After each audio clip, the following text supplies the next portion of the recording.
We began to realize that mankind needs a new dimension beyond railroads, beyond old water systems, needs a new dimension for the expression of humanity in the solar system. This is not just for getting there. This is for giving man a mission, a natural mission for mankind, on which we will base the culture which increases mankind's options and also the security of humanity. That is, by developing ourselves, instead of sitting on one planet and depleting that planet and doing nothing else and becoming fat and lazy. Instead of that, let's take a mission. And the purpose of man is to find his place in the universe. Don't worry about what the destination is. We've got to find our place in the universe. We must develop. Mankind is creative. Mankind must create. Mankind must develop. Mankind is put on this universe for some purpose. We're not always too sure what that purpose is. But we're sure of one thing about that purpose.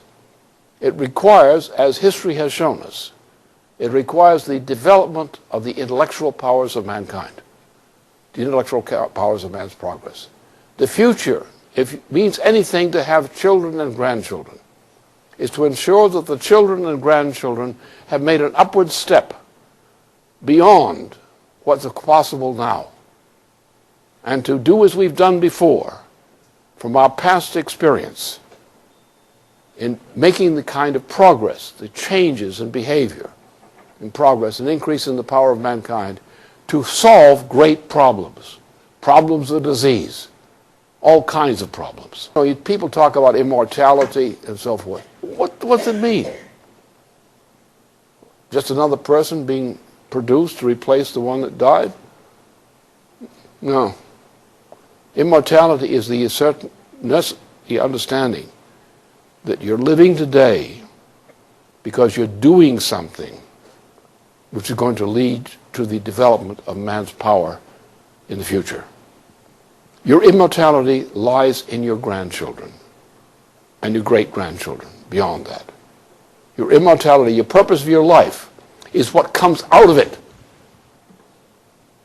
That you're a permanent part of the universe. Because by developing within the universe, you've demonstrated that you're not just a drop on the planet. You are part of the universe forever. And that should motivate you. Now, this kind of thinking requires some changes in economics. So therefore, back to the point, infrastructure. What we shall do is we shall take what we have of our technology now, what remains of it, and what we're getting, and what we can share with other nations. We're going to take that technology, and we're going to build the infrastructure needed to develop the industries and other things we need. So what we do is we take a project like, all right, a transcontinental rail system, a transcontinental water system, other similar kinds of systems which are global in effect. What we're going to do is we're going to take these great infrastructure projects, which we know desperately we need today. We're going to use these infrastructure projects as a way of rebuilding the skills and attitudes of our own population. So now we'll take this population and we'll give it work. What kind of work? We'll give them the work of developing the infrastructure. We'll give them the work of the industry, our industries which are going to supply what is necessary to build the infrastructure, to the industries and agriculture which is necessary to support the infrastructure projects. Now we have an employment plan. So therefore, we're not concerned about money as some. There's no magic in money. Money is simply an arrangement which is necessary to coordinate a flow of credit within a diversified economy. That's all. That's the way you pay people, the way you buy and the way you sell. And you have to have a system which is reliable. So therefore, don't think about how you can, don't worry about the money. We're going to cancel most of it. We need mission orientations which are physical. Now, in physical does not mean just, sweat. Physical means you have a conception of man's relationship in the universe. Now, we have a great help from a Russian. And he had great help from a lot of other people, like Pasteur of France and things like that.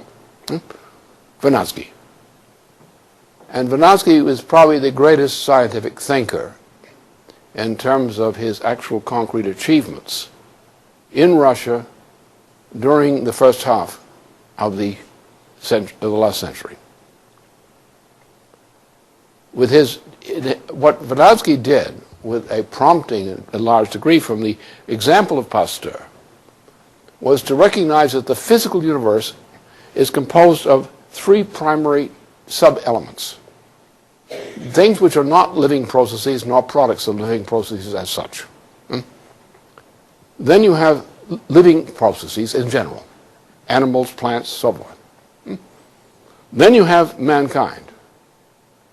Now, all living processes are anti-entropic. That is, they are intrinsically, as processes, they tend to grow. They have a principle of growth in them, growth and development.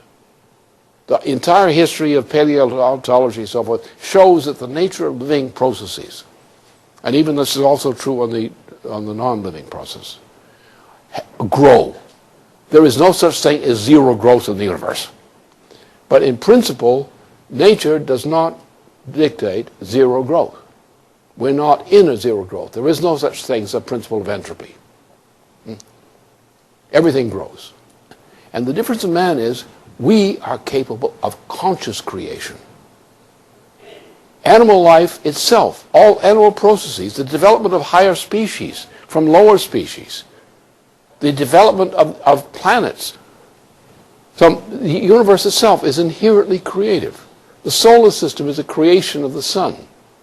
The process of the solar system, sun creating the solar system, is a product of the characteristics of the galaxy. We are simply, and our sun, our solar system, is on the edge of our galaxy. Our galaxy is one of many galaxies. These many galaxies form a universe. Beyond what we even know, we have estimates now, but that's there. Everything is creative, naturally creative. Every state of nature defined by Vernadsky is creative. The animal kingdom is creative. Life is creative, inherently. And life is everywhere. And humanity is consciously creative. Only mankind can willfully generate a higher state of organization within the universe.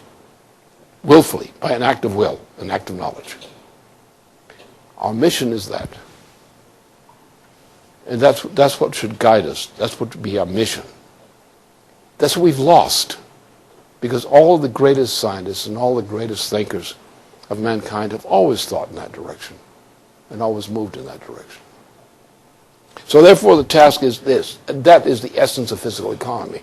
My view is that you have to stimulate other people to become creative. You have to worry about, because you're going to die. Huh? We're all going to die. So what's our purpose? Our purpose is to stimulate people who are going to come after us, to continue this process of creativity,